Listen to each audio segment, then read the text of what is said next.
listeners, welcome back to Bingkai Suara with me, Sivin. So, for today's episode, I'm so excited, guys, because I'm welcoming a special guest. Is an alternative pop trio from Thailand, and today they're going to talk about their new single. So, please welcome the one and only. It's Tilly Birds. Hi. Billy, Milo, and Third. Hello. Good morning. Hello. Hello. How have you been? A bit sleepy, but great. Other than that, Yeah, we're doing great. We've been meeting each other a lot lately. All right. First of all, thank you so much for joining us today, and welcome to Bingkai Suara podcast. And first of all, big congratulations on your new single. Also, Thank listeners, Tilly Birds Retro Third 9 is out. So, guys, please go check that out on your streaming platforms. And also, the incredible music video is out on their YouTube channel. So, listeners, please go check that out. Okay, anyways, guys, before we talk about your new single, of course, the Retro 39, I want to start with your musical journey, maybe. So, as Tilly Birds has released English songs like the Retro 39 and also the White Pills, your popularity has grown a lot globally. I mean, when you guys perform in Hong Kong, Philippines, some of your fans even just learn Thai just to understand better your song. I mean, how does it feel? but overwhelming because I didn't expect to see them sing. Mhm. At all. But they did, and their pronunciation and enunciation was very on point. And to add to that, they even learn more uh, Thai language just to to be able to speak to us. That means a lot. That takes dedication, time, and we feel the love. Yeah. I think it still mesmerizes me that the fact that they are listening to the songs out of their language that they understand. But like me personally, I wouldn't be able to do that myself. And with they doing that to us, to our music, and as well as Third mentioned that they are learning Thai to listen to our songs. It's just amazing. Must be. How about you, Milo? I gotta say that is a thing about impression when we started um doing music, and we also like um have to like listen to the music with our foreign languages such as Japanese, Korean, or English. Yeah, of course. Yeah, and even we are Thai people. We speaking and using Thai language, using Thai, and yeah, it's kind of like I I I have seen myself as a teenager or a kid back then when I was trying to like listen to music and learning some new language at the same time. And I feel like, yeah, this these people is kind of like understanding us, where we doing something about music. They dedicated to us, and we dedicated to them too. To Once we realize that our music is like has some kind of power spirit or something, that they can feel it, despite of being Thai. Yeah, that's impressive. Okay. So anyway, as your popularity has grown a lot globally. Like, do you guys like consciously adapt your song for your sound for a global audience, or is it just the same Tilly Birds? Stay true to your roots. I think we learn from from every releases, but we wouldn't say we change our sounds to match the global audience or anything. I think we've been always doing our thing. It's just a matter of how we communicate as well, just how we present ourselves and how we would release these songs. I think that's what's important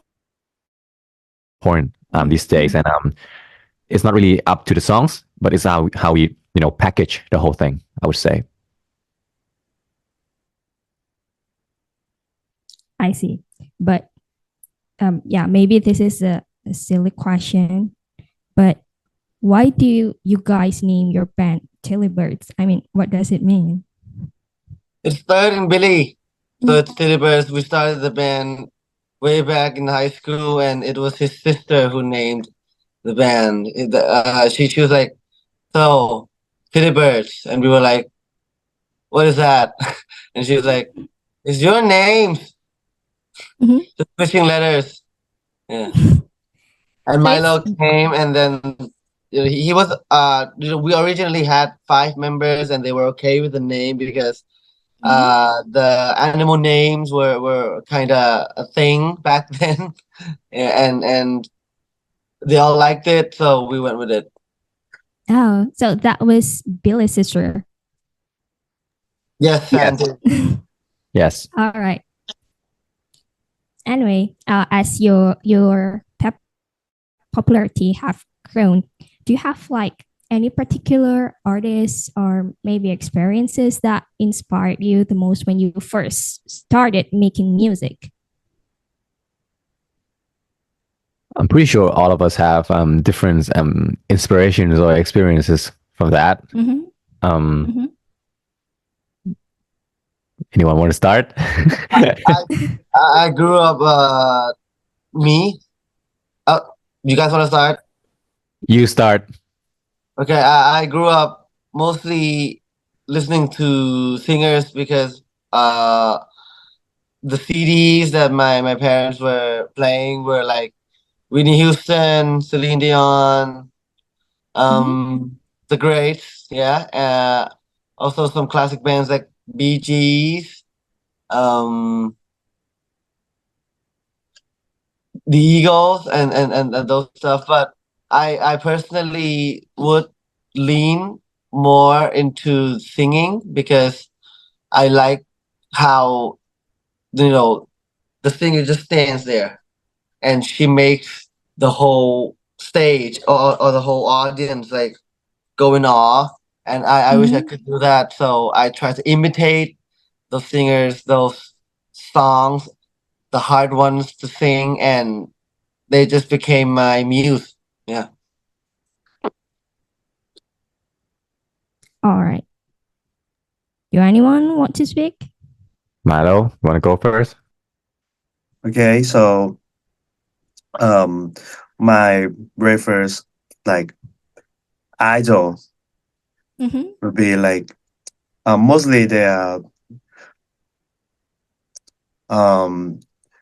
Japanese music stuff like J-pop, J-rock stuff, and also the Western music kind of heavy stuff like metal and rock and alt rock as well. One of the biggest part of biggest band that will be a part of my life for so long is X Japan, and Yoshiki-san also the guy who inspired me and start to play drums. And yeah, back then I was learning and to play guitar for like a few years, and yeah, I've switched to drum because of many reasons. One of the reasons is from music from X Japan. Yeah, and I grew up listening to a lot a lot of kinds of music, and I love creative stuff. So I didn't stop learning and stop like listening to things that are new, or even searching for music that is old but gold. Everything. All right. Then Billy, you want to speak something? Yep. My first like Western artist that I liked is Mhm. actually 50 Cent. Yeah, and I started in hip hop like right Mhm. away, and then just kind of similar to Third, I got like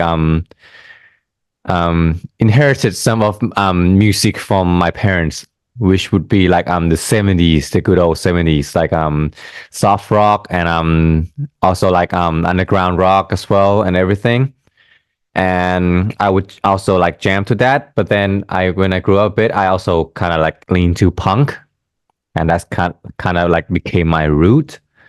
And but also at the same time, I also like started to dance, and every song that I like danceable back then, like around like late 2000s to early 2010s, I would enjoy those tracks as well. So I'm like having like two-sided personality at that moment. But it's also at that moment that I would also like ask her to like write a song and join the band. And because I think that was something about like being in a band that inspires me, like the chemistry of the bandmates and how they make music and how they jam. I think that's like what really interested me at that moment. And it still does to this day. All right. So basically, you guys also dance. Okay. Anyway, we move on your latest single, Retro 9. You know, it's kind of more like nostalgia kind of vibe. Um, well, tell me the story behind it. Like, I mean, what message did you want to share to your listeners?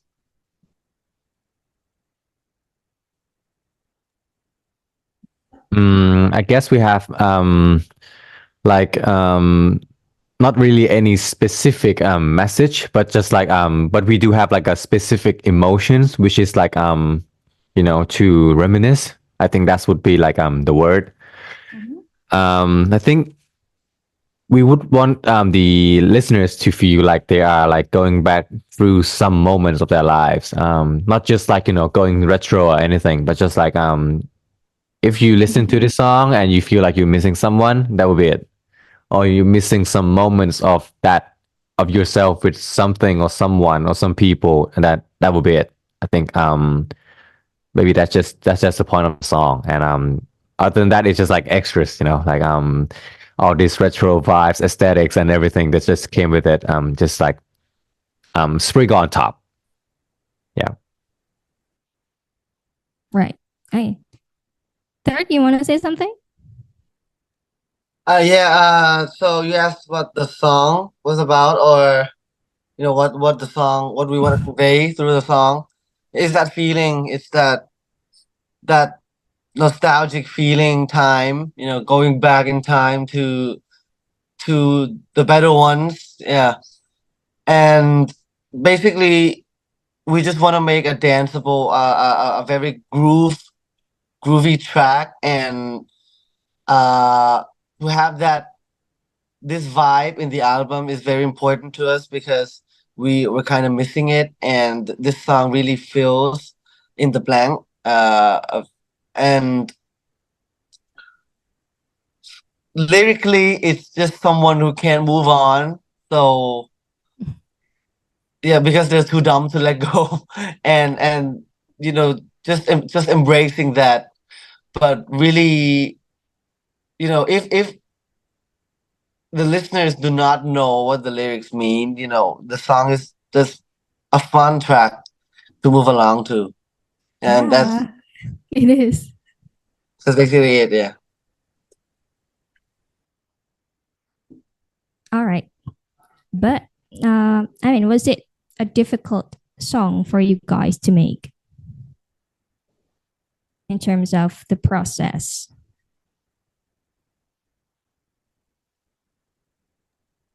I would say yes and no. Like it is not that hard to like started the song, but in the end is these kind of songs they are so abundant in the music scene right now, and is we have to like really be careful and like how we shape the thing and make it like unique and make it us. So I think that is like a delicate process in making this one. We took a good amount of time to really like shape and perfect the thing.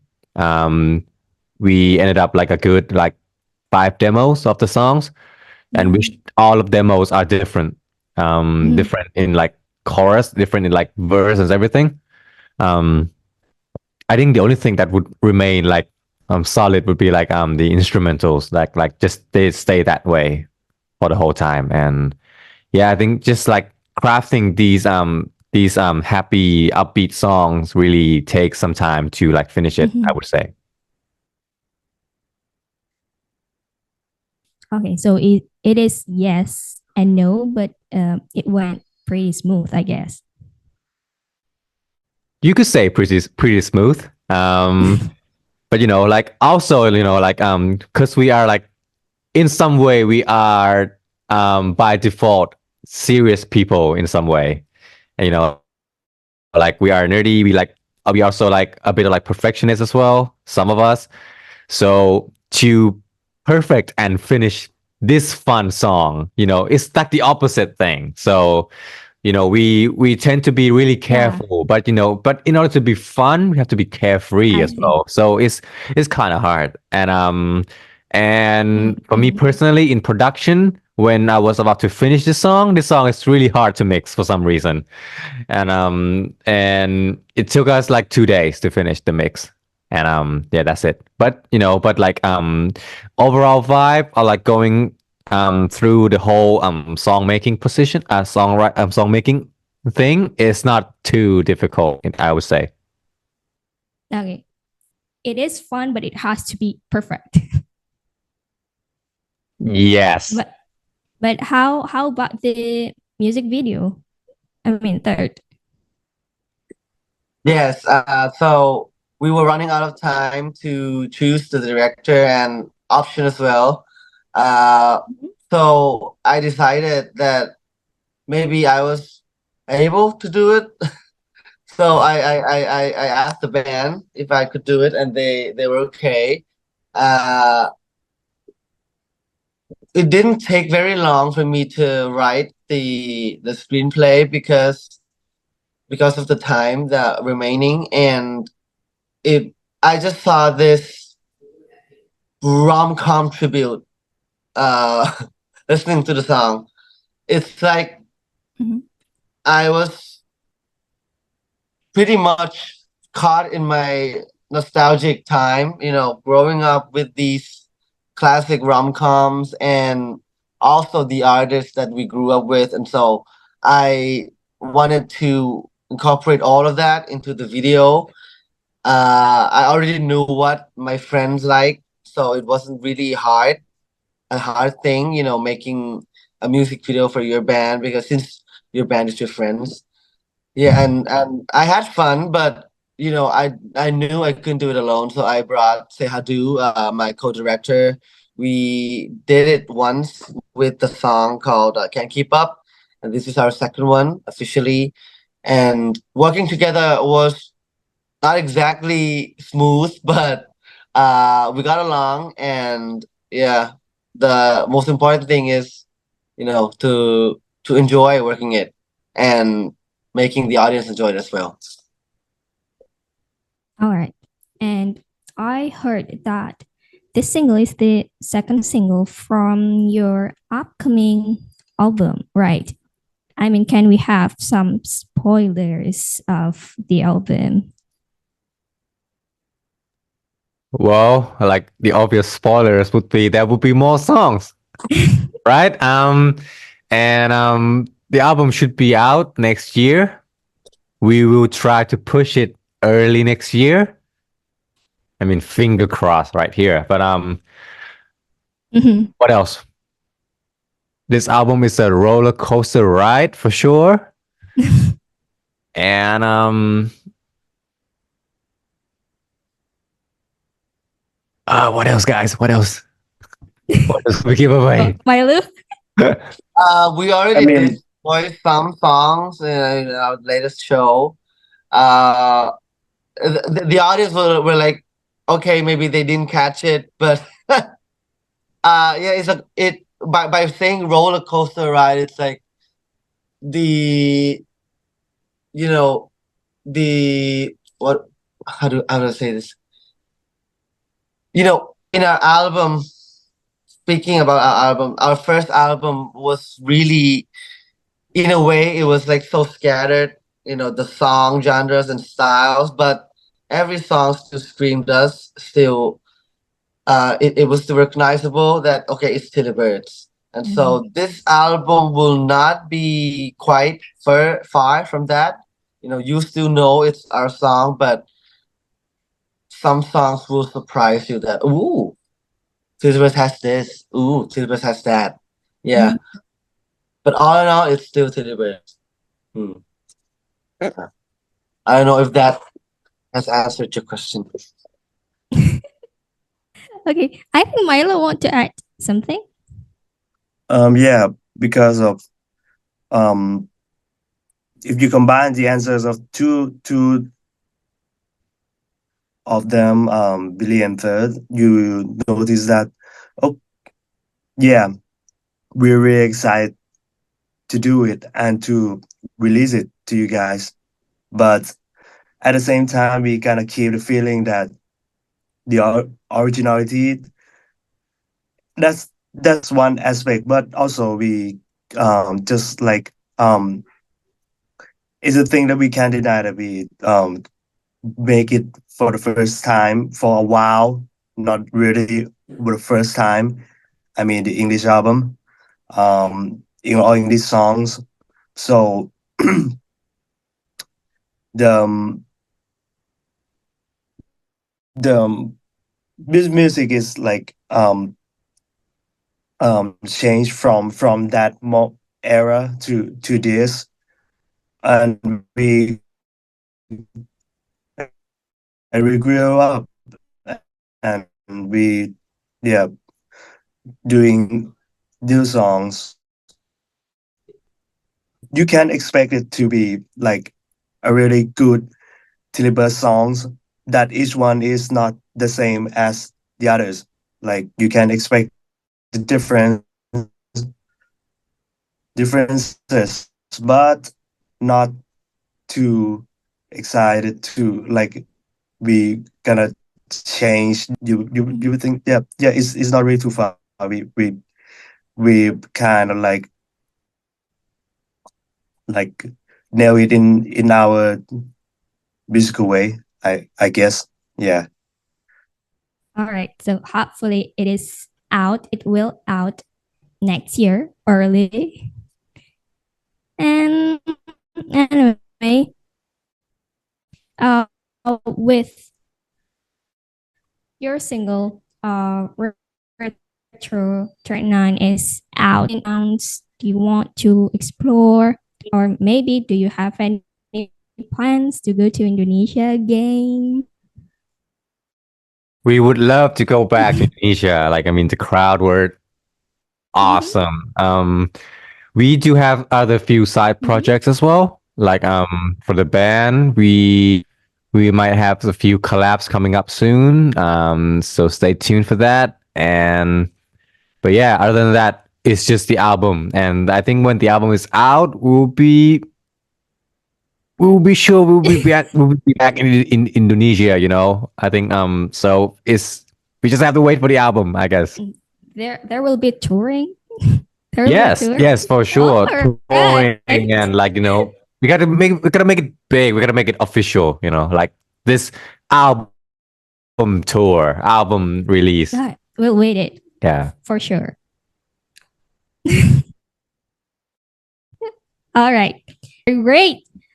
Okay, thank you so much, guys, for joining us today. And thank you, listeners, to always listen to Pinkai's podcast. See you on the next episode. Bye. Thank you. Bye bye. Have you guys Thank thought of? Thank you. you. Bye-bye. So nice to talk Thank with you. you.